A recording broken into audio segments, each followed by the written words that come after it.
Ok. ¿Me escuchan bien, no? Bueno, yo soy el ingeniero Arturo Alaiza Valenzuela, que antes de nada quiero saludarlo a todos ustedes y poder compartir, ¿no?, esta conferencia que he preparado para ustedes, ¿no? Está dirigida para el Consejo Departamental Ancash Huaraz, ciudad que he tenido la oportunidad de trabajar y conocer por muchos años de mi vida. Y bueno, aprovechando esta semana de la Ingeniería Nacional, vamos a empezar con este tema muy importante denominado conceptos y aplicaciones de las carreteras, de canteras en carreteras, ¿no? Bueno, voy a compartir la pantalla para que me puedan seguir con mayor precisión.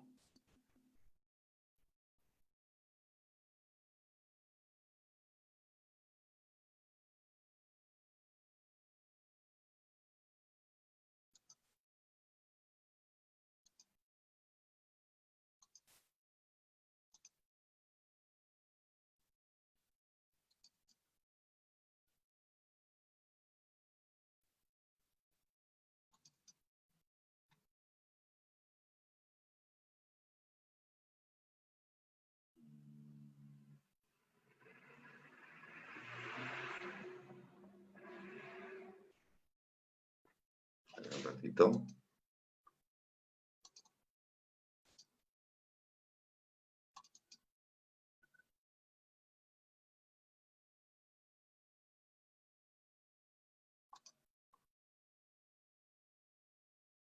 ¿Logran ver bien la pantalla?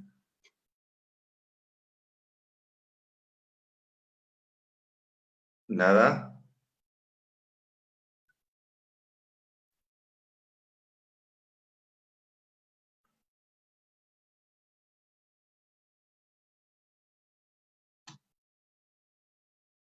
¿Cómo hacemos? A ver.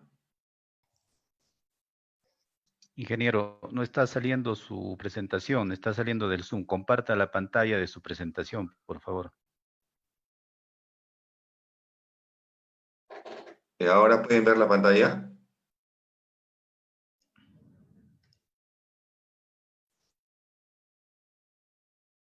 Ingeniero, tiene que compartir la pantalla de su presentación. Está compartiendo la pantalla del Zoom.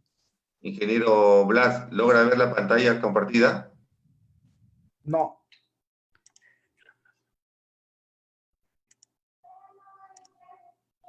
Ingeniero, al momento de compartir su pantalla, seleccione, por favor, su presentación. La pantalla donde está su presentación. No sé si sale mi audio. Previamente abra el archivo y luego recién comparta.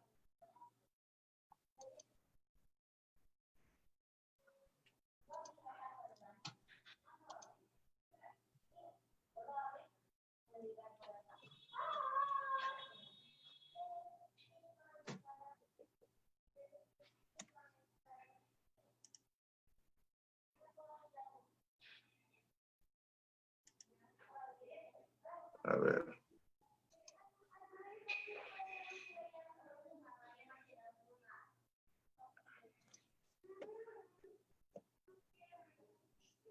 Primero minimiza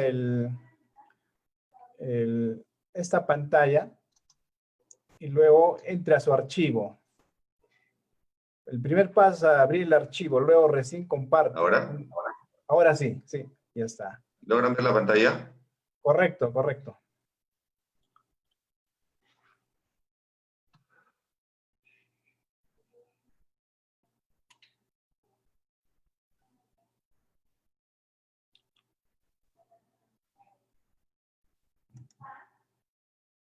Ingeniero Blas, ¿me logra escuchar? Dame una seña porque yo no escucho. ¿Me logra Sí. escuchar? Sí. ¿Logra ver la pantalla? Correcto, correcto. Ya. Bueno, Sí. voy a dar inicio entonces. Todo lo que son conceptos y aplicaciones sobre canteras, carreteras, años de experiencia que he tenido trabajando en estos eventos, ¿no? Por lo cual, para nosotros, todo lo que son las canteras, ¿no? Son muy importantes por cuanto nosotros de esas canteras vamos a sacar los materiales necesarios para nuestras carreteras o nuestras obras civiles en el cual nosotros tenemos. A veces parece que fuera un tema muy sencillo, muy fácil de utilizar, pero no es así, hay que conocer, ¿no? Yo he tenido la oportunidad muchas veces de trabajar con muchos ingenieros en el cual le daba las indicaciones para que vayan a hacer trabajos preliminares sobre canteras, o a veces llegaban ingenieros jóvenes para hacer ya, continuar con los trabajos, y era todo un problema el trabajar con ellos, ¿no? Entonces decidí justamente hacer este tipo de conferencias para poder ampliar los conocimientos. Lo primero que nosotros tenemos que definir, ¿no? Qué cosas son graveras y qué cosas son canteras, ¿no? La gravera es algo muy sencillo, ¿no? Como dice en la pantalla, es un arranque directo. ¿Qué significa el arranque directo? El material está suelto, como por ejemplo la arena fina, la arena gruesa. No tengo nada que hacer, simplemente tengo que llevar mis maquinarias, ir y extraer, ¿no? A eso nosotros le llamamos graveras, ¿no? Muchas veces la gente en forma errónea dice, tengo una cantera de arena fina. No es cantera, es una gravera, ¿no? Estamos utilizando justamente gravas, ¿no? En cambio, una cantera sí me requiere de mucho más trabajo, mucho más tecnología para uno poder trabajar, ¿no?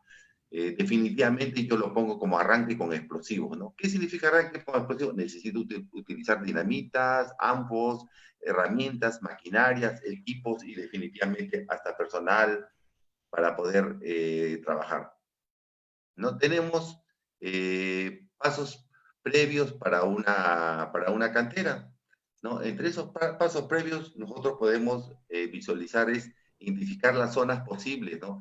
¿Dónde es posible que yo pueda tener mi cantera, ¿no? Definitivamente tengo que apoyarme con profesionales para poder hacer estudios de viabilidad. Si es viable, no es viable. No confundan factibilidad con viabilidad.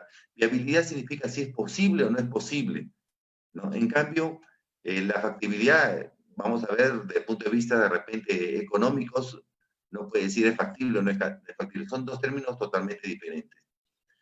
La obtención de los permisos pertinentes también es muy importante, ¿no? A veces pensamos nosotros que tenemos un terreno y podemos hacer ahí nuestra cantera. No, no es así. Necesitamos ciertos permisos para poder trabajar y operar en forma legal.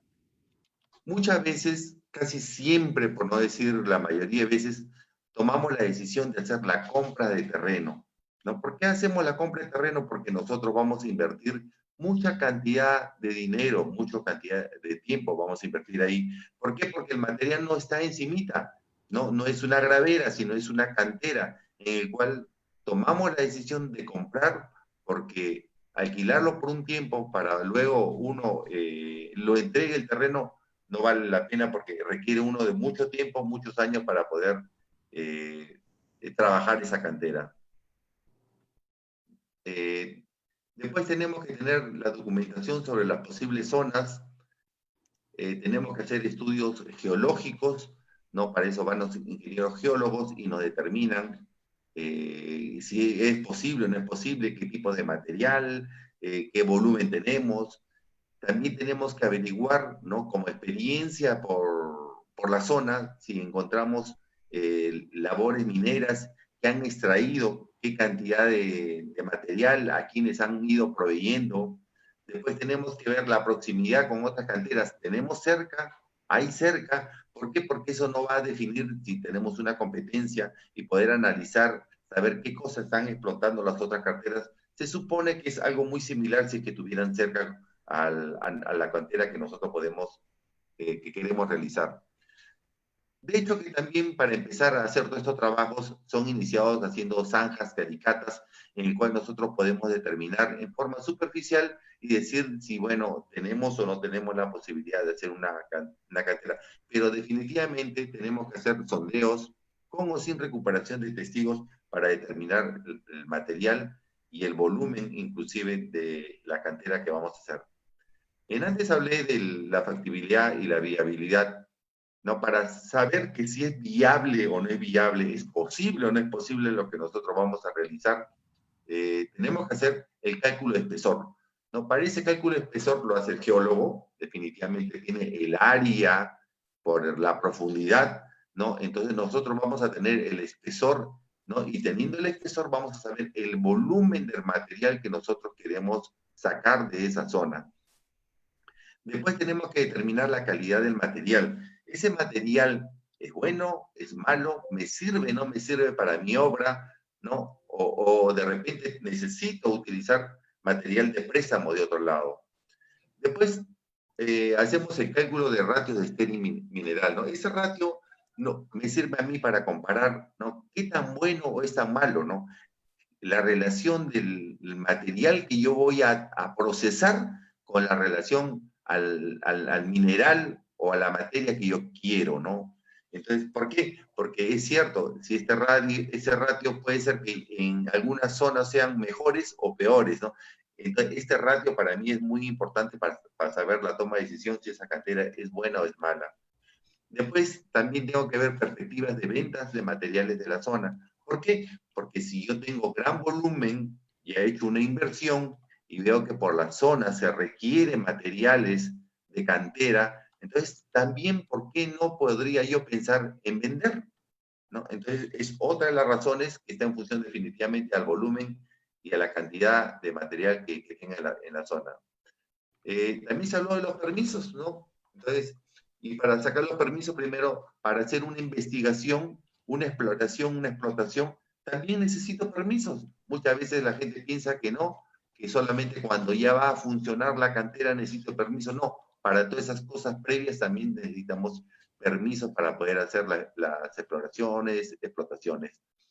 Después, tenemos que tener presente también ahora, porque antes, bueno, no se hacía, ¿no?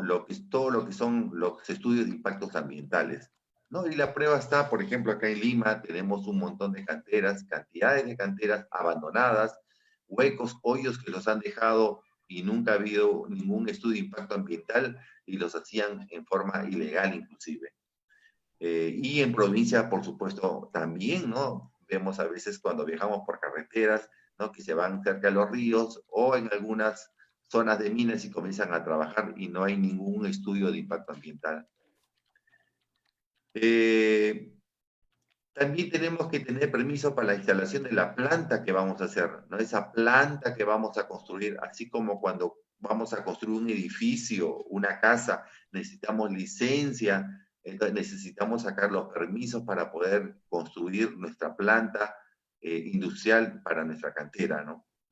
Y bueno, muchas cosas, otras cosas más para tener los permisos necesarios y como quien dice, estar legalmente y poder operar como debe ser. También se habló de la compra de terrenos, ¿no? Entonces, definitivamente, cuando hablamos compra de terrenos, como lo dije antes, estamos hablando de una compra de terrenos porque el alquilar no sería rentable. Normalmente cuando nosotros vemos los análisis financieros de una cantera, vemos los análisis financieros de una mina, ¿no? Casi los 15, 20 primeros años son pérdidas, ¿no? Vemos los balances, los estados de pérdidas y ganancias, financieramente son pérdidas porque la inversión es muy fuerte en la compra del terreno, en la compra de los equipos, en la compra del personal, en todos los estudios que se han hecho. Entonces, demora mucho tiempo para poder tener una utilidad, una rentabilidad. Por supuesto que a la medida que va pasando el tiempo, son mucho más rentables, mucho más beneficiaria para los dueños, ¿no? Y definitivamente uno tiene que tener el dinero necesario para poder financiar todo eso. También tenemos que negociar con los ayuntamientos y los propietarios que se encuentran cerca o el mismo propietario que está cerca por ahí para poder evitar de tener problemas en esta compra de los terrenos. Bueno, ahora vamos a lo que son los inicios de las labores, ¿no? Ya no sé si es que me siguen, ya tengo los permisos, ya tengo la licencia, ya decidí comprar el terreno, ¿no? Y ahora comienzo a hacer la iniciación de labores. Importante en todo momento tener claros los límites de la futura explotación, por experiencia, le digo, ¿no? ¿Por qué? Porque si yo no tengo mis límites bien claros, mis hitos, de dónde a dónde es el terreno que he comprado, ¿no? O lo tengo en concesión y me paso a trabajar fuera de mis límites, me meto en aspectos penales por cuanto sería una usurpación de terrenos. A veces nosotros pensamos que como no tenemos bien marcado nuestro propio terreno, entonces comenzamos a hacer trabajos, dejamos maquinarias, hacemos almacenes en zonas donde no nos corresponde. Por lo tanto, los límites que nosotros vamos a tener en nuestra cantera debe ser bien clara, bien marcada, con unos hitos, dependiendo, por supuesto, el tamaño de nuestra cantera. Y esas labores como pueden ser por concesión o propiedad. ¿No? La concesión, ¿qué significa? Que yo prácticamente pago por el derecho de uso, ¿no? Soy el concesionario de ese terreno, no soy el propietario, ¿no? Y la otra alternativa, que para el inicio de mis labores tome la decisión de ser propietario. Como le dije, y le hago recordar nuevamente, normalmente no se toma concesión, sino tomamos la propiedad por la cantidad de inversión de dinero y tiempo que utilizamos. Me permito darle algunos ejemplos. Por ejemplo, tengo yo una situación de un terreno y digo, este terreno que voy a comprar se encuentra ubicado entre dos canteras que ya tienen caliza. Entonces, me va dando una idea que si yo estoy entre ellos, también supuestamente mi terreno también voy a poder sacar caliza. No, no necesariamente, o habría que ver la calidad, si es buena, mejor o peor que las otras dos que se encuentran colindando.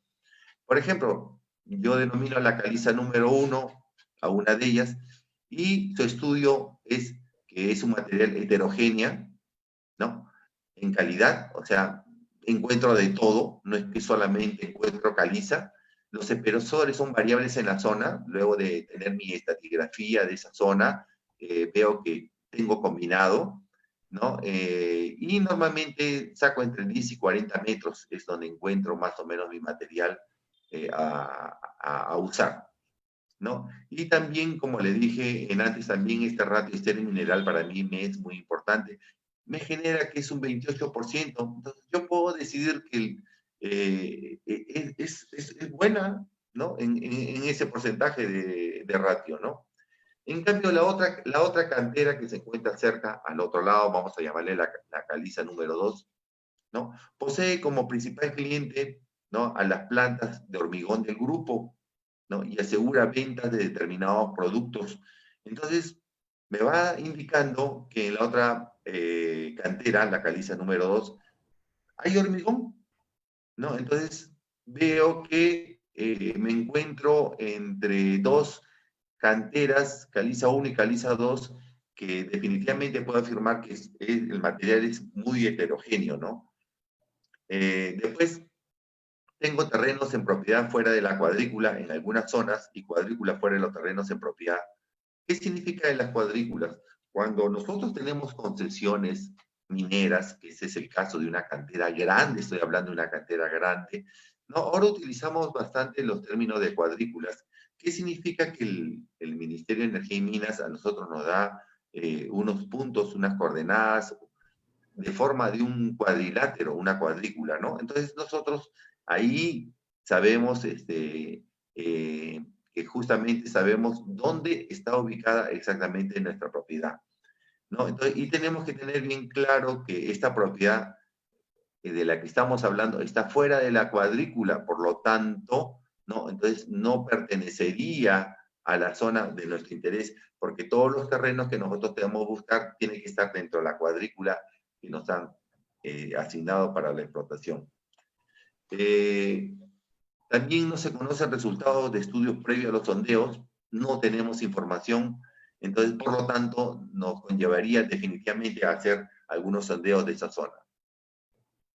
Otro ejemplo, de otro lado, por ejemplo, encuentro yo un material fragmentado en yacimiento, ¿no? Son rocas ya partidas, piedras partidas, gravas partidas, que tienen intercalaciones arcillosas y terrosas, tiene aumento de ratio estéreo mineral respecto al yacimiento de la caliza 3, ¿no? Es mucho mejor ese ratio.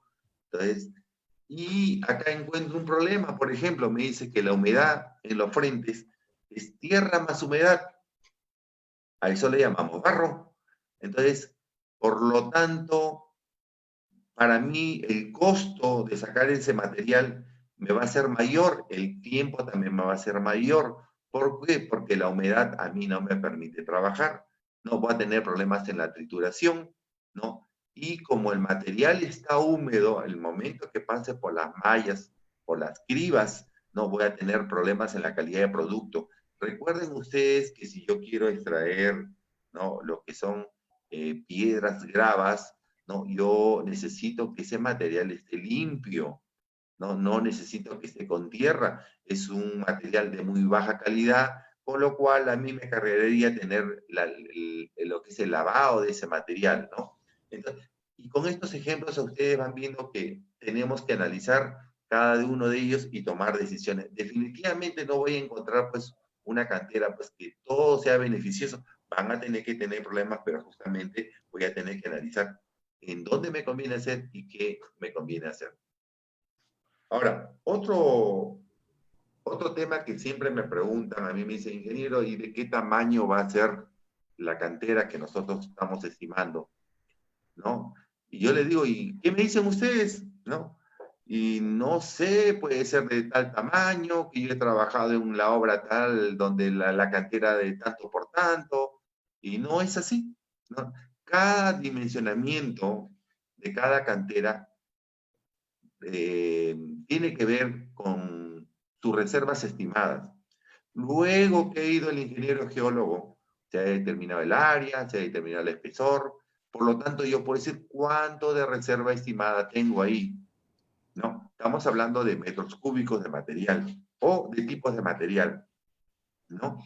Entonces, yo también tengo que ver si voy a abastecer o no voy a abastecer al mercado de la zona. Entonces, por lo tanto, yo puedo hacer ventas estimadas. Ahora, tengo que ver también, coordinar principalmente en la zona, con el ingeniero residente que está trabajando en esa zona, porque si estoy haciendo una planta, una cantera, es porque necesito material, ¿no? Entonces, tengo que ver su programación, cómo programa él, qué cantidad necesita, ¿no? Para ver yo en mi cantera, bajo qué ritmo de explotación, qué velocidad le voy a dar a esa cantera para poder poner el tamaño de las maquinarias, para poner mayor cantidad de equipos, ¿no? Mayor cantidad de personal, porque de repente no es lo mismo que me pidan a mí unos 100 metros cúbicos de piedra chancada con que me pidan, pues necesito 800 metros cúbicos de piedra chancada por día, ¿no? Entonces voy a necesitar mayor área, ¿no? Entonces, todas esas variables que tenemos hacen que se dimensionen la planta y yo determine qué maquinarias, qué equipos y qué personal voy a tener que utilizar. Por lo tanto, concluyo diciendo, ¿no?, de que el dimensionamiento de una planta por una cantera es relativa y está en función a muchas variables. Si, por ejemplo, las reservas estimadas fueran muy pequeñas, entonces yo estoy pensando hasta de repente ni siquiera en una planta, sino utilizar una mini planta de repente, ¿no? ¿Por qué? Porque el material que yo requiero para mi obra es muy pequeño, entonces en mi cabeza no puede estar pensando en una planta grande, dónde van a estar sus almacenes, sus equipos, el personal, no voy a poder, sino de repente con una mini planta es suficiente para poder trabajar, ¿no? Volvemos al tema de ratio mineral, ¿no? Si eso nosotros le sumamos las ventas, me va a dar el producto útil, ¿no? Entonces, yo lo que necesito saber, en resumen, cuántas toneladas por hora voy a poder abastecer a la planta de tratamiento, ¿no? En función a eso, voy a tener las máquinas, el tamaño de las máquinas, la potencia de las máquinas, el tamaño y el volumen de los boquetes, de los cargadores frontales, de las palas mecánicas que yo utilice ahí, ¿no? Después, la calidad del yacimiento y la exigida del producto final determinará el tipo de maquinaria a emplear. Porque es lógico, si yo voy a sacar rocas grandes, pues voy a necesitar unos volquetes grandes, unas palas muy grandes, ¿no? Si encuentro yo un material que ya es muy pequeño, no necesitaré, ¿no? Las trituradoras que yo utilice también está en función al material que yo vaya sacando o extrayendo. Entonces, el tamaño de la planta determinará el hueco necesario para su ubicación. Ahora, Las toneladas de producto final a obtener y el diseño de explotación están en función también a las distancias previstas de los frentes, ¿no? Son factores determinantes a la hora de dimensionar tanto la capacidad como el número de vehículos. Definitivamente el número de vehículos no es que nosotros, que no es el tema, pero sí les hago recordar que para hacer el cálculo de número de vehículos hay unas fórmulas especiales que nosotros utilizamos para determinar que está en función a la distancia, la velocidad, las pendientes, ¿no? Y el ritmo que nosotros tenemos que explotar, ¿no? Con eso nosotros podemos calcular cuántos vehículos, cuántos volquetes. ¿Por qué le digo esto? Porque muchas veces, a veces empezamos a trabajar y yo le digo a los ingenieros residentes, oiga, ¿cuántos volquetes necesita? Y bueno, lo veo que lanzan su mirada al aire y me dicen 4, 5, a veces me dicen 12 y le digo, muéstrame tus cálculos, ¿no? Cómo es calculado, cómo es que has determinado llegar a esa cantidad. Nosotros les hago recordar que hay todas unas fórmulas y muchas variables para determinar el tipo de vehículo a utilizar, ¿no? Y esto definitivamente para lo que son cargas y transportes en estas canteras. Tenemos que tener cuidado también a la elección de lo que es los emplazamientos, minimizar también el impacto visual y definitivamente tenemos que buscar las cotas más bajas. ¿Por qué? Porque nosotros siempre por experiencia sabemos que el material limpio y bueno que queremos buscar siempre está muy abajo, cota muy baja. Yo tuve la oportunidad de visitar la fábrica de cementos Lima, acá en Lima, que es una planta muy grande, una cantera muy grande. Y bueno, para poder llegar a la zona del material que ellos desean, pues han tenido que hacer una excavación como de 120 metros de longitud para poder recién llegar. Imagínense la cantidad de material en metros cúbicos que se ha tenido que ir eliminando, la cantidad de personas, tiempos, horas hombres, horas máquinas, ¿no? Para poder eliminar todo ese material, ¿no? Entonces nosotros buscamos los huecos, las partes más bajas, porque ya sabemos que el material se encuentra en esa zona, lo mejor.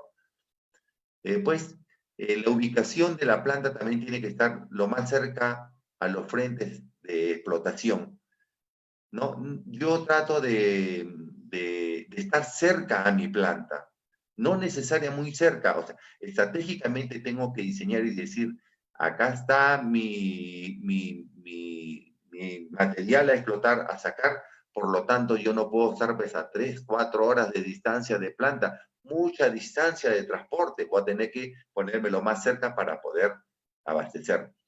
Después tengo que planificar los accesos, por dónde ingreso, por dónde salgo, hay cerca a una pista, a una autopista, es una zona urbana. Hay que diseñar también los pasos de los vehículos, por dónde van a ir los peatones, voy a tener que hacer unas señalizaciones para los peatones, en qué parte y de qué tamaño van a ser mis oficinas y los servicios que va a utilizar. Va a haber una báscula para pesar, sí, que va a haber ventas. No, tengo dónde la voy a colocar, dónde la entrada, dónde la salida, ¿no? Dónde la zona de residuos que yo voy a ir almacenando, porque definitivamente va a llegar un momento que yo voy a tener que llevarlos a otros lados si es que yo tengo una planta muy pequeña. Si yo tuviera una planta o una área muy grande, definitivamente tengo que determinar también en qué sitio voy a ir colocando esos residuos, ¿no? ¿Por qué? Porque cuando no indicamos esto y nosotros nos retiramos y comienza a trabajar la planta, de repente están colocando esos residuos en zonas donde de aquí yo a un mes o un mes y medio o un poco más de tiempo, justamente necesito comenzar a excavar ahí porque yo había programado que esa era una zona donde habían buen material de buena calidad. Imagínense que sobre eso yo le colocara yo todo lo que es los materiales de residuos. Tendría que gastar nuevamente para mover y eliminar, sería un sobrecosto. Entonces, las zonas de mantenimiento, la zona de los talleres, ¿por qué? Porque voy a tener personal que haga mantenimiento a los equipos, va a haber un ingeniero mecánico para que se encargue de todo lo que es la planta, ¿no? Entonces, definitivamente con todo lo que le estoy hablando necesito superficies, ¿no? Cuanto más grande, ¿no? Voy a necesitar más accesos, más vehículos, ¿no? Más áreas, entonces voy a necesitar mayores superficies para la colocación de mi planta de tratamiento.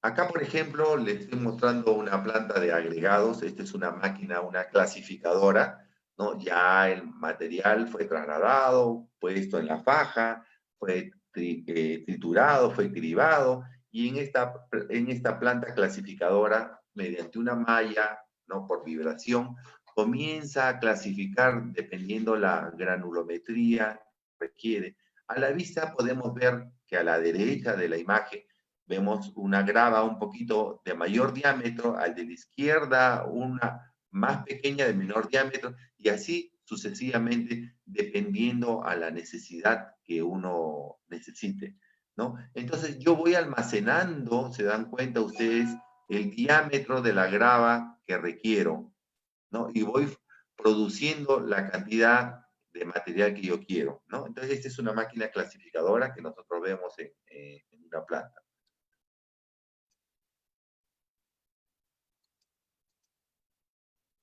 Después, definitivamente, esta es una planta mucho más grande, ¿no? Se dan cuenta ustedes en la parte de atrás, la altura, yo le calculo que será unos 80 metros, 100 metros de altura, para recién llegar a comenzar a sacar material, y voy sacando por cantidades que yo quiero, ¿no? Vemos fajas transportadoras, vemos a la derecha una caseta, que puede ser las oficinas, el almacenamiento, vemos unos conos donde está designado por dónde va a circular las personas, los autos, letreros, señalizaciones, luces de emergencia, y bueno, esta es una planta mucho más grande, ¿no? En el cual es una cantera con diferentes tipos de equipos, ¿no? Después tenemos condicionantes a los equipos de perforación, cargas y transportes. Tenemos lo que es la perforación, ¿no? Tenemos que perforar, nosotros hacemos una malla. La malla no la hace el ingeniero civil, la malla lo realiza un ingeniero geólogo, determina a qué distancia, qué diámetro, qué profundidad y cuántos hoyos van a tener que hacerse para hacer las perforaciones. También se determina lo que son las cargas, ¿no? Es para poder abastecer la planta del tratamiento, ¿no? El transporte, definitivamente, hay que ver la capacidad suficiente, cómo garantizar el servicio de la planta. Lo que le dije antes es calculado, no es al ojo. Nosotros no utilizamos el promedio, tráete 8, empezamos con 9. ¿Por qué? Porque tiene un costo. No me pueden sobrar maquinarias, no me pueden faltar maquinarias. Necesito calcular matemáticamente cuánto de costo, cuánto de equipos voy a tener yo, ¿no? Entonces, y esos equipos son calculados, justo lo exacto, ¿no? El residente tiene que tener la respuesta exacta, siempre decir, ¿cuántas maquinarias necesitas? Tantas y por tal razón sustentado. Acá tenemos otra imagen, tenemos un damper, una pala mecánica, ¿no? Entonces, me refiero a estos dampers. Fíjense, dependiendo del tamaño de la roca, de la grava, yo tengo el damper, el volumen, ¿no? Y tengo la pala y también voy a determinar de cuántos pies cúbicos voy a necesitar dependiendo en función a mi ritmo de trabajo y metros cúbicos que yo, toneladas que tenga que sacar en forma diaria, ¿no?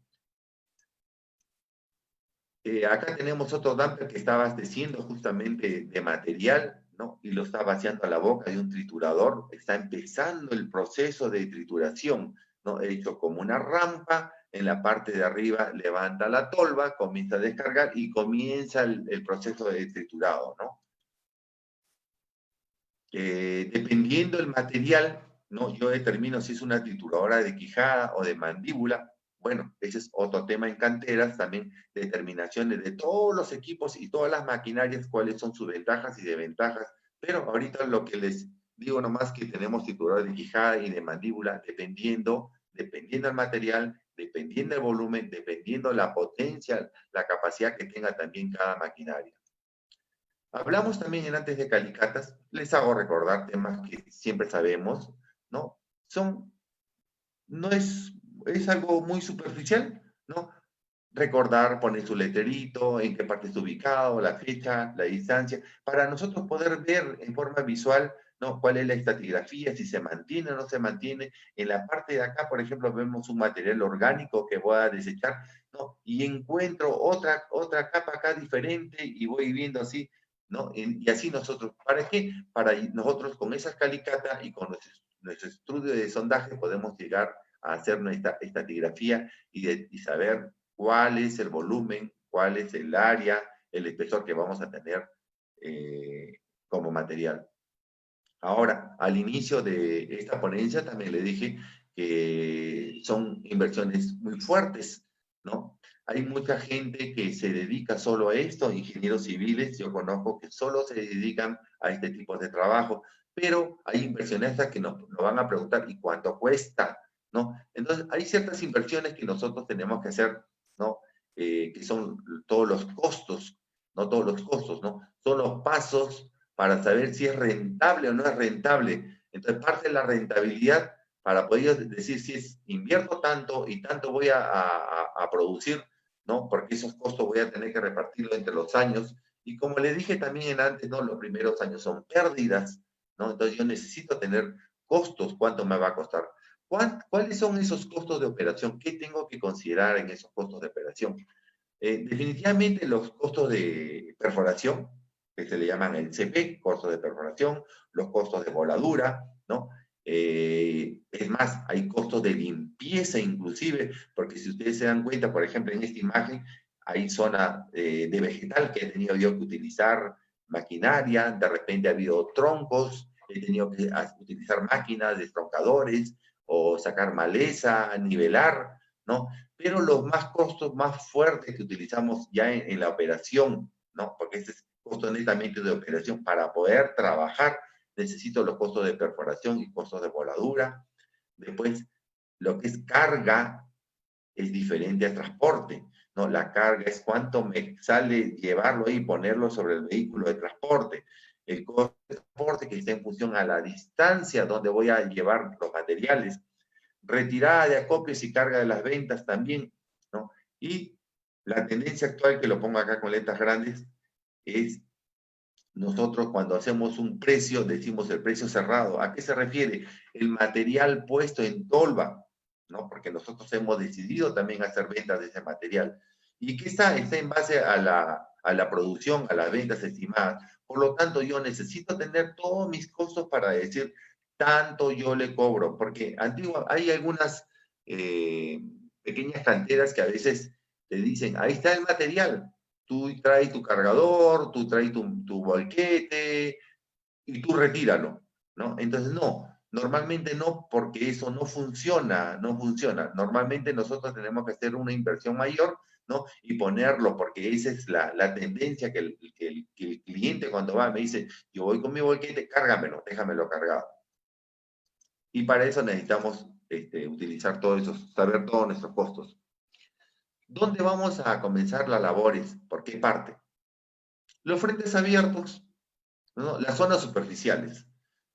¿Qué más? Que estén cerca a las pistas, que ya de repente encuentro algunas trochas cerca por ahí, ¿no? Y definitivamente tiene que estar cerca a la planta de tratamiento, ¿no? Por ahí comienzo a trabajar.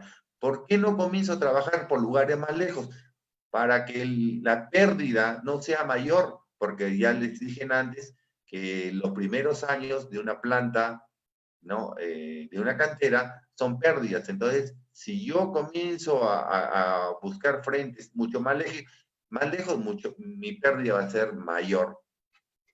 Después, tengo que buscar el comienzo, los límites de explotación, ¿no? Para poder saber dónde voy a copiar los materiales estériles de la zona. Después, el frente abierto, tengo que hacer perforaciones y tengo que hacer voladuras. En cambio, en terreno virgen, sí tengo que hacer perforaciones, tengo que hacer voladuras, hacer excavaciones Y cuando hago las excavaciones, definitivamente tengo que ir dejando mis rampas de acceso hasta obtener un buen frente, un espacio libre para la maniobra de la maquinaria. Por lo tanto, la rampa está en función también al ancho de las maquinarias, ¿no? Y al tipo de suelo para que yo estoy trabajando para hacerle la pendiente de las rampas, ¿no? La perforación está en función a lo que es la calidad de los frentes, el tamaño final deseado para determinar las mallas de perforaciones y el cálculo teórico de la malla de perforación, y se hacen ajustes.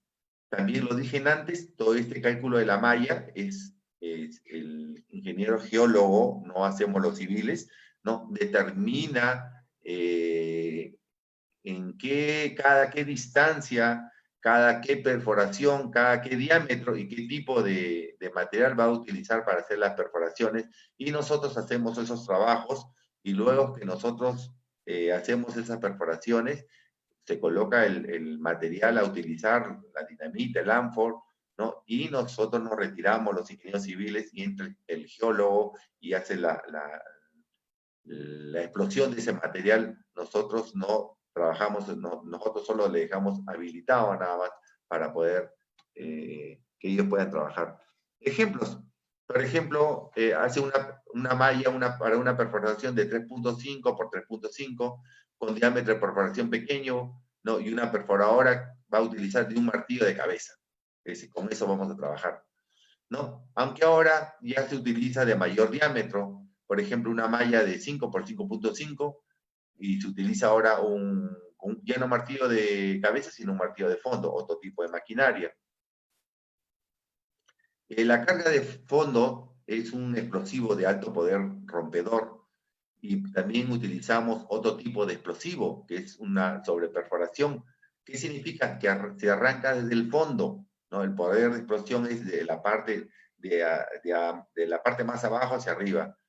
Después tenemos otro tipo de explosivos que se llama la carga de columna. Son explosivos capaces de generar gran cantidad de gases tras la explosión. Definitivamente utilizan su máscara, sus mascarillas especiales para este tipo de trabajo, ¿no? Y también tenemos otro tipo de explosivo que se llama el retactado, que impide la salida de gases por la parte superior del barreno, ¿no? Están tapadas, están taponeadas justamente para la emisión de estos gases. Después tenemos que elegir también, ¿no?, las conexiones y los detonantes, ¿no?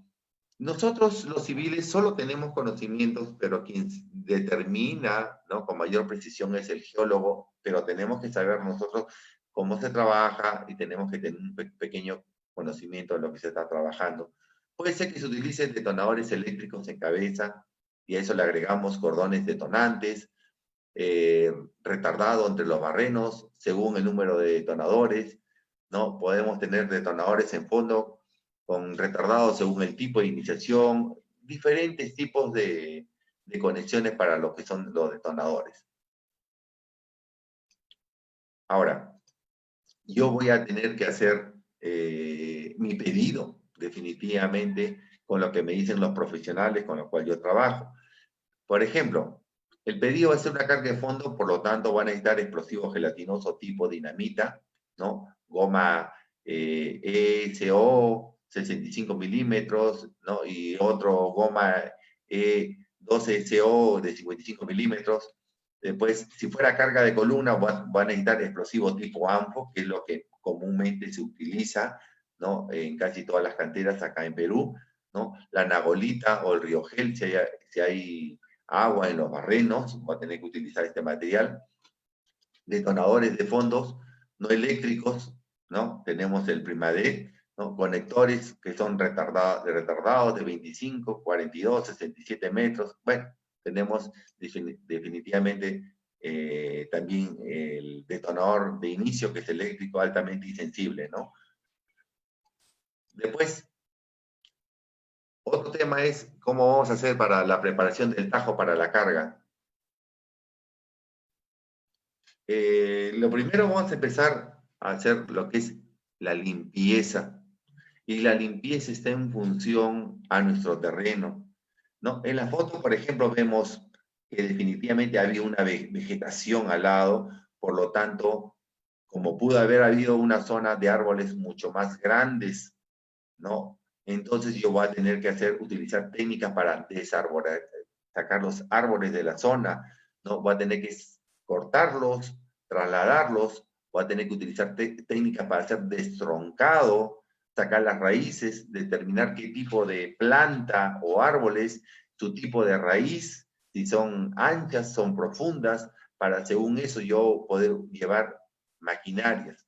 Debo ver si la limpieza que voy a utilizar también de repente ha sido sobre cultivos, ¿no? Entonces voy a tener que utilizar otro tipo de arado, ¿no? Bueno, etcétera, etcétera. Pero primero tengo que ir viendo para yo poder determinar qué limpieza es lo que voy a utilizar. Luego que ya está limpia mi superficie, definitivamente voy a comenzar a nivelar, porque nosotros no trabajamos sobre pendientes, ¿no? Nuestra caseta no va a estar en una pendiente, mi planta tampoco va a estar en una pendiente, voy a tener que nivelar superficies donde yo voy a comenzar a trabajar lo básico, ¿no? Para eso definitivamente, pues, vamos a tener que utilizar equipos topográficos para nivelar nuestra zona, calcular nuestra área, nuestro volumen a eliminar, para poder dejar un terreno nivelado. Después tengo que retirar las probables proyecciones de voladura. ¿Por qué? Porque cuando nosotros tenemos al costado de nuestra planta que se pueden caer rocas, no sé, casetas de gran pendiente, definitivamente tengo que retirar todas esas cosas que me puedan causar daño.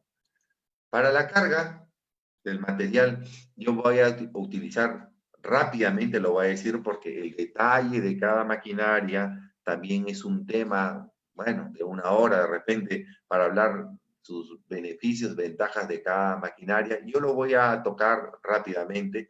Utilizamos lo que es un cargador frontal, una retroexcavadora, ¿no? Y recuerden que cada maquinaria tiene una función específica.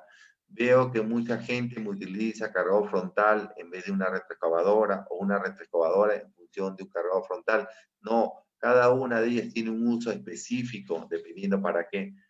Determinamos si nuestra maquinaria que van a cargar se necesita ruedas, necesita cadenas, está en función a nuestro suelo, ¿no? Si es que está húmedo, por ejemplo, en zonas de ríos, ¿no? Zonas donde hay gravas, definitivamente va a tener que utilizar cadenas. Después, la función de la movilidad que esperamos para la máquina y las alturas máximas de trabajo esperadas. En función a eso, yo voy escogiendo mi maquinaria. Acá le muestro, por ejemplo, lo que es la pala mecánica, que todos los conocemos definitivamente, pero lo que me interesa y tengo que saber es el rendimiento, el volumen que voy a necesitar para esta pala mecánica, ¿no? El rendimiento y su volumen es muy importante, ¿no? Porque en función a esto yo voy a poder cumplir lo que tengo programado como ritmo de trabajo para poder cumplir la cantidad de toneladas, ¿no? Por día o por hora que yo necesito producir, ¿no? Entonces, si es que yo también voy a ver si es que requiero 1, 2, 3, ¿no? En función a eso, yo voy pidiendo la cantidad de palas mecánicas. Cargador frontal, como vemos, el cargador frontal, ¿no? Está moviendo ya este material que está suelto, ¿no? Puedo utilizar yo mi cargador frontal. El cargador frontal solo carga, no corta, ¿no? No corta, no nivela, solo carga material suelto, ¿no? Cuiden las máquinas, conserven las máquinas, ¿no? Denle el uso adecuado a las maquinarias. El transporte a tolva de recepción, utilizo yo lo que son los dampers rígidos, dampers articulados, ¿no? Y entre esos tengo también la capacidad suficiente para abastecer a la planta de tratamiento. Tengo que ver las dimensiones de pistas y accesos, que está en función justamente al tamaño de mi damper. Si mi damper es grande, por lo tanto, la dimensión de mi pista va a ser mayor, ¿no? Entonces, y tengo que ver cómo va a tener que ser los accesos viendo que ese damper está cargado, ¿no? Entonces, mis accesos requieren pendiente, no no requieren pendiente, ¿no? Entonces yo voy viendo lo que voy necesitando. Una disposición interna de seguridad que regule las velocidades y la norma de tráfico en todo momento. En una de las diapositivas, antes vimos, ¿no?, de que habían señalizaciones, ¿no? En esa planta se tiene que señalizar, así como en las zonas urbanas, en las carreteras, con letreros, cuál es la velocidad que tienen que circular justamente estos vehículos. ¿Por qué? Porque siempre tenemos acá el chofer muchas veces que piensa que por ir más rápido está haciendo un mejor trabajo, hago mayor cantidad de vueltas, ingeniero, que el resto. No sabe que está ocasionando un peligro, ¿no? Porque tenía que haber mantenido una cierta velocidad. Se salen, ¿no? Se salen de su zona donde tienen que circular pensando que tomando atajos no saben que pueden ocasionar un accidente porque por ahí circulan personas, otras maquinarias, ¿no? Entonces, las normas de tráfico siempre tienen que estar en todo momento. Y algo muy importante, la limpieza periódica de esas pistas que acabo de hablar y sus accesos, ¿no? Siempre tienen que haber un personal o un grupo de personas, en función a la cantidad de maquinarias, en el cual se tenga que hacer la limpieza. ¿Por qué? Porque los choferes encuentran piedras, rocas que han caído de otro dumper, ¿no? Y en vez de bajar y retirarlas, ¿no? Porque no es su función, definitivamente ellos no deben de bajar, porque la maquinaria se puede rodar, puede ocasionar algún accidente, ¿no? Pero tiene que haber o tratan de esquivar esas rocas, ¿no? Entonces, por lo mismo puede ocasionar algún accidente, ¿no? Entonces, nosotros tiene que haber un personal que limpie justamente todas esas pistas, todos esos accesos en forma permanente, periódica. Estaba hablando de dumper y hablábamos de dumper rígido, dumper articulados. Acá estamos viendo en la imagen un dumper rígido. No tiene movimiento, ¿no? Los dumper rígidos son, normalmente yo lo uso, ¿no? ¿Cuál es la diferencia del dumper rígido articulado? Es que uno gira y el otro no gira, ¿no? El dumper articulado, acá le paso la imagen, en esta parte tiene un pivot que le permite justamente girar. Por lo tanto, ¿no? Este dumper articulado, yo lo uso más para áreas muy pequeñas. Cuando tengo áreas muy pequeñas para giro, ¿no? Entonces, este dumper articulado me permite justamente girar, ¿no? Me permite girar en un diámetro mucho más pequeño. Por lo tanto, a veces yo he tenido la oportunidad de ver que muchos ingenieros me piden, quiero un dumper articulado, y cuando voy a obra le digo, pero ¿para qué me has pedido cuando esta maquinaria yo lo necesito en otro lado? ¿No? Entonces, me pides, y cuando tú tienes el área suficiente para que tu chofer, tu operador pueda dar la vuelta y circular, te sobra área, por gusto me estás pidiendo, ¿no? Entonces hay que saber en qué casos solicito los dumper y por supuesto el volumen y la potencia que requiero, ¿no? Después tenemos carga para las ventas y retirada de acopios. Tenemos lo que son las palas, cargadores sobre ruedas, ¿no? Tengo necesaria movilidad para rapidez, ¿no? Necesito que sea más rápido, definitivamente estoy pensando en llantas, ¿no? Y también tenemos otros tipos de máquinas auxiliares que son como, por ejemplo, el camión de riego. Me sirve para ir mojando las superficies, no levante polvo, para mayor seguridad, ¿no? Después puedo utilizar los cubos de repostaje para los que son vehículos y otras maquinarias más que uno necesita. Y como le digo, todas las maquinarias están en función a la necesidad de cada obra. Todas las canteras no son iguales, todos los suelos no son iguales, todos los materiales no son iguales, por lo tanto yo tengo que ir definiendo en cada uno de ellos. Acá, por ejemplo, le muestro lo que es el martillo hidráulico, un martillo hidráulico, dependiendo también, ¿no?, la potencia, la distancia que yo requiera, ¿no?, para poder ir haciendo este tipo de perforaciones, ¿no? Acá, en este ejemplo número 5, le voy a mostrar, por ejemplo, un pedido que se realizó para una obra, ¿no? Digo, una perforadora Atlas Copco Rock R6 martillo en fondo para la perforación, ¿cierto?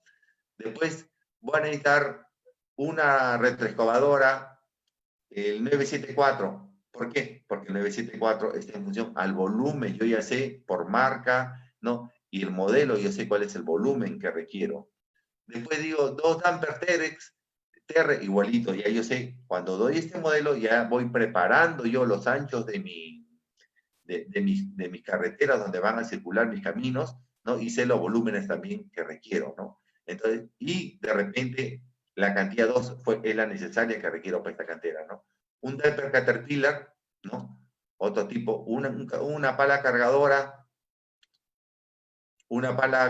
de otro modelo, ¿no? Un damper articulado, definitivamente de repente esto lo voy a poner para ciertas zonas. Vehículo auxiliar, ¿no? Para riego, por ejemplo, porque de repente es un terreno, un área donde me genera bastante polvo. Un manipulador telescópico, elevación de transporte. Depende las maquinarias y los equipos. Una mini pala, por ejemplo, ¿no? Algo como un pequeño cargador frontal chiquito para algunos elementos muy pequeños, ¿no? Entonces, con este ejemplo ustedes van viendo que hacemos nuestro requerimiento en función a nuestra necesidad. Después, vamos a ver cuál es el tratamiento del material ya en la planta. La recepción del material viene por la tolva, ¿no? ¿Se acuerdan que le mostré un damper que estaba vaciando justamente a la tolva, a un triturador? Es recepcionado justamente a esa parte, le llamamos tolva.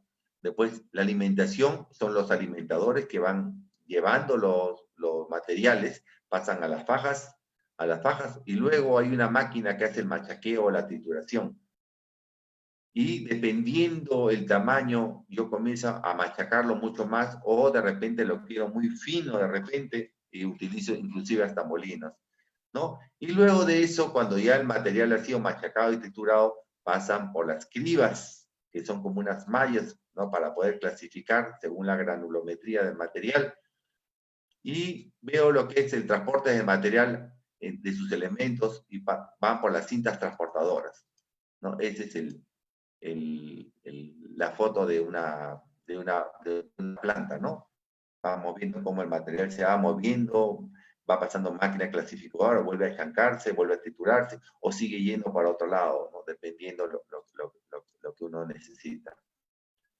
Entonces, la producción final es la venta directa del material. Vamos a vender o vamos a utilizar para nosotros, vamos a la retirada de acopios y la venta de estos, ¿no? También relleno de huecos de excavaciones para restaurar, ¿no? Los lugares donde hemos ido excavando, vamos utilizando el propio material, y definitivamente hay unos costos de tratamiento, ¿no? Entonces, cuando ya funciona nuestra planta, vamos a necesitar repuestos, va a necesitarse mantenimiento, por lo tanto va a tener que haber un ingeniero mecánico encargado de esa planta, ¿no? En el cual me va a determinar qué tipo de repuestos son los que normalmente se utilizan, los que más se malogran, y va a programar cada qué tiempo se requiere su mantenimiento. Personal para que se dedique para eso, personal técnicos, mecánicos que sepan trabajar sobre esa maquinaria, energía para mover esas máquinas, que puede ser eléctrica, gasolina. Definitivamente buscamos lo que es eléctrica porque la gasolina no es más caro, pero muchas veces tenemos que utilizar la gasolina por cuanto no tenemos fuente eléctrica donde trabajar, estamos en zonas muy alejadas a veces, ¿no? Entonces, y todos estos costos van subiendo, también van incrementándose al producto final de nuestra explotación.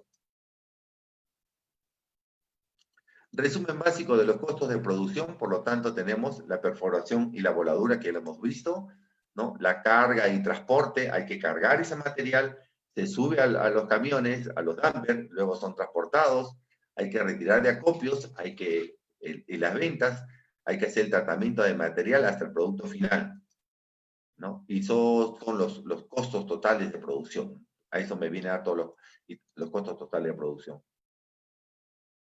Y definitivamente hay cosas que a esos costos que acabamos de ver comiencen a incrementarse, ¿no? Ellos tenemos, por ejemplo, el inadecuado mantenimiento implica que se pare la planta.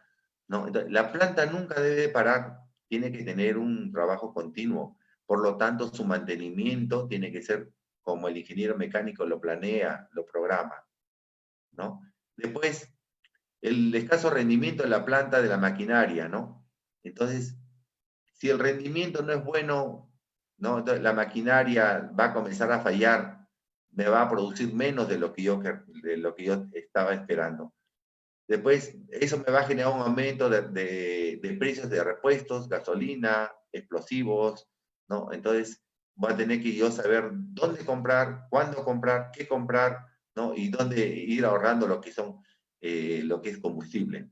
Y hay un punto muy importante que se ve, que se llama rotaciones de producto, ¿no? Rotación de productos son los productos que son los que normalmente eh, necesito, ¿no? Por ejemplo, si a mí me piden que tengo que producir 100 metros cúbicos de piedra chancada de media, ¿no? Pero resulta que de aquí a 3, 4 meses también voy a necesitar piedra de 3/4, ¿no? Entonces yo digo, comienzo a producir. Yo digo, llego a la planta y le digo al responsable de la planta, ¿para qué me tienes esa granulometría de 3/4? Le digo, ¿no? No, lo que pasa es que de aquí a 2, 3 meses se va a utilizar. Entonces yo le voy a decir, mira, oye, no me sirve. Por gusto me estás haciendo trabajar cuando la rotación no es la adecuada. Tú tenías que haber producido más piedras de media. No, pero ahí tengo el almacén, me contestan, no. Entonces, de aquí a 3, 4 meses ya lo tenemos listo. No, porque mi necesidad es otra. Entonces, yo tengo que ver cuál es la rotación del producto. Tengo que ir produciendo y dando según la necesidad que se requiera. Y productos no conformes, ¿no? O sea, si me piden tal granulometría, tal calidad del producto, yo no puedo estar fabricando ni produciendo, ¿no? Otro producto porque cuando llegue a la obra me lo van a devolver. Me van a decir, tu producto no está conforme, te pedí una grava limpia y mira, me la estás mandando sucia. Te medí de tal diámetro y me estás mandando de otro diámetro, ¿no? Entonces, son costos que van a ir cargándose son productos no conformes, ¿no? Y ahí estamos viendo imágenes que se le hacen al mantenimiento a los equipos. Entonces, los pilares básicos en la producción, que en toda empresa, en toda planta tiene que estar, que es producción, seguridad, calidad, ¿no? Y medio ambiente. Son los 4 pilares que siempre se utilizan, ¿no? Producción, seguridad, calidad y medio ambiente, ¿no? Básico. En toda cantera tenemos que ver. Uno solo de ellos no es válido. Debe buscarse el equilibrio entre los 4. Los 4 pilares son básicos en toda cantera, ¿no? Y definitivamente siempre tener cuidado con el medio ambiente, más que todo por las normas medioambientales que a la fecha nos piden. Bueno, muchas gracias. Con eso doy por concluida este tema de lo que son conceptos y aplicaciones de canteras en carreteras. Muchas gracias a todos por su atención.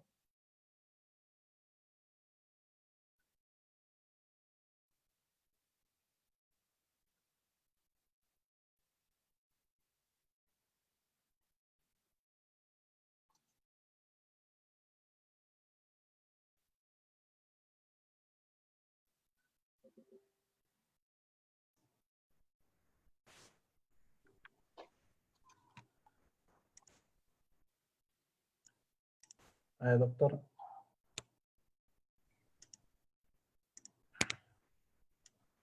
¿Alguna pregunta que tuvieran los participantes?